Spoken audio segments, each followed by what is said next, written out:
inside of you. Hi guys, it's Elena and I'm enchanted to have you be here on my channel. Hello and welcome to lesson number 8. Thrilled that you've made it this far, and if this is the first video you've clicked on of mine, I highly suggest you start off with the introduction since this is part of a series. I will have it linked up at the top and down in the description just for your convenience and to help guide you along the way. So in this video I want to talk a little bit about white magic, black magic, what they mean, and how to go about these titles. Humans have this wonderful nature ingrained into them in regards to labeling and compartmentalizing ideas, people, thing, anything, and everything. In a sense, it helps our mega computer processors, our brains, to keep things organized and in easier access. But the drawbacks to this sort of filing system is that we start to develop associations and connections towards these labels, whether it be conscious or not. I've talked a little bit about labels on chapter 1.4, but in regards to your individual person, labeling other things can and will have the same limiting effects. For example, food. If I say the word bad food, what comes to mind? You could take a moment to kind of jot things down in your journal before you continue on. And what did you come up with? Cookies, burgers, pasta, brownies, pizza? Why do you think these types of foods have the label of being bad? They don't get up chasing people around and punching them in the face, although that is a fuel for some nightmares. Usually these foods are considered bad due to their high caloric values and their higher potential towards weight gain, which again, for some reason, we see as bad. And talking about perspectives on weight gain and beauty standards and all those other things is just something that I'm not going to be getting into. There's just too much stigma of what's considered good or bad. I'm just trying to create a point as how something as simple as food already comes with a label. Same principle applies to magic. Magic isn't inherently good or bad, righteous or evil. Magic just is. There's nothing really black or white about it. It's gray, and it all just depends on the perspective of an individual. Just like in life, nothing is black or white, it's one way or another. It's a collection of choices, perspectives, conclusions, and interpretations. We ourselves make these individual choices on a daily basis, and it's based on your own background of memories and ethics which you have evolved with over the course of your life. Some might be influenced by your environment, by your parents, religion, society, culture, or even something that's deeply ingrained into your DNA. A little bit of a nature versus nurture phenomenon or theory type of situation. We've talked a little bit of what magic is also in a previous video, and in conclusion, it's everything, it's all around us, it is ever present. So why white magic and why black magic?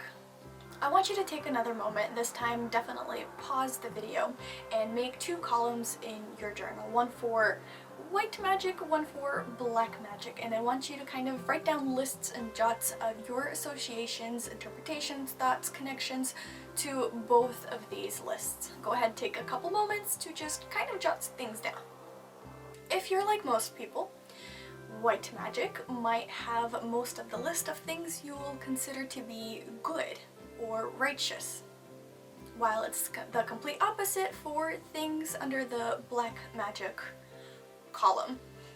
Although your interpretation of what's good or bad might vary based on a different individual's approach or perspective on their thoughts of what's good or bad.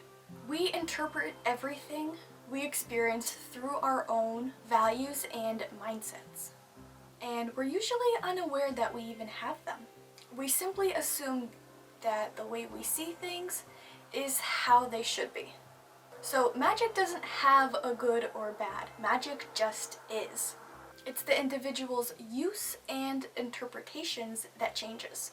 For example, the thought of working with demons might sound bad to you, but that's only due to the surrounding stigma for that name, especially brought on by certain religions.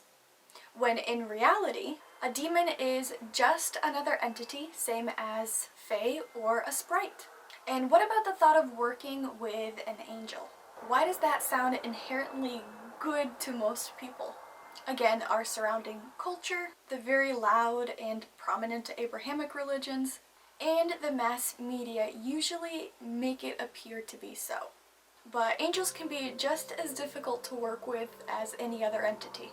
Kitchen magic, green magic, hearth magic usually have good associations with them, but it's just a form of magic and can be used in various ways. Blood magic, sex magic, hexes, and summonings usually have bad associations. Whilst same as above, it's just another form of magic. And it just depends on how you use it and what's your perspective on what's being done. Let me give you a few examples on perspectives. A common one might be a couple who just broke up, and one of them is very heartbroken and they try to work a love spell or a potion or something to get the other person to come back. For the first person, they might have the mindset that they're doing something good and they'll be happy with the outcome if their spell works, while the other person might see it as manipulative, controlling, or inappropriate because they're trying to move on with the journey of their life. This same exact magic has different perspectives. Another example might be something to do with work. Let's say a person has a coworker who they just don't get along with, and they're trying to work some magic to get that person to leave without being fully detailed on how. Their spell works, their coworker gets fired, and they lose their job. For the first individual, they see this as a good, as a win. They got the outcome they were hoping for, while the other individual now lost an income to support themselves or their family. It was just magic that was being done, but it has different perspectives and sometimes outcomes that you don't exactly plan for. Here's a little tip regarding a work situation and something that I usually do if I come across a coworker or boss or something that just doesn't exactly work or feel right. I don't usually cast a spell on them to leave. I usually kind of have this little phrase, saying, or intention of, or enchantment of saying, let either me or them find a better opportunity to move forward so that we may part ways. And sometimes that person leaves the job, finds something else, and sometimes I end up finding a different opportunity or a different path. But saying it that way kind of gives it a little less of a negative approach, so to speak. Just a little tip. But in both of my examples and in both of the situations, neither of the casters were really doing any sort of black magic. They were just trying to better their own lives, better their own opportunities. But the other individual might not see it that way. So in conclusion for all of this, magic has no color. Magic isn't black or white. It is just a form of energy for us to be able to use. Your interpretation on the outcomes, or through associations, or through a bias which you have ingrained into yourself, is how these labels came about. So that's it for today's lesson. Hopefully it gives you something to think about.